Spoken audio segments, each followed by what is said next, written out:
அஸ்ஸலாமு அலைக்கும் வரஹ்மத்துல்லா.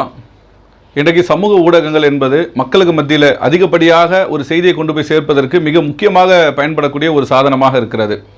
அதில் ஒருத்தர் என்ன செய்கிறாருன்னா, ஒரு சமூக ஊடகத்தில் ஒரு கருத்து போடுறாரு. இந்த பூமியிலிருந்து ஒன்றை அகற்றப்பட வேண்டுமானால், ஒட்டுமொத்தமாக அழிக்கப்பட வேண்டுமானால் எதை அழிக்கணும் அப்படின்ற ஒரு கேள்வியை சமூக ஊடகங்களில் போடுறாரு. அப்போ கீழே ஒருத்தன் போடுறான், முஸ்லீம் சமுதாயத்தை அப்படின்னு போடுறான்.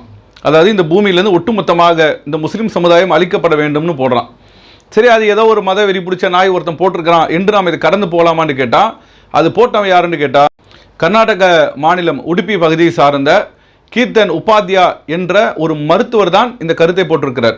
அந்த பகுதியில் உள்ள முஸ்லீம் சமுதாயத்தை சேர்ந்தவர்கள் மருத்துவத்திற்காக இவரை அணுகின்ற பொழுது என்ன மாதிரியான முறையில் இவர் மருத்துவம் செய்திருப்பார்? முதலில் இது போன்றவர்களை எல்லாம் இந்த நாட்டிலே சட்டத்தின் முன்னால் கடுமையாக தண்டிக்கப்பட வேண்டும்.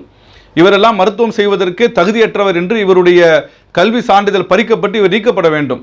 ஏன்னா இந்த அளவிற்கு ஒரு மதவெறியை உள்ளத்தில் வைத்திருக்கக்கூடிய ஒருத்தன் முஸ்லீம்களை எப்படி அணுகுவான், மருத்துவ ரீதியை எப்படி பார்ப்பான்?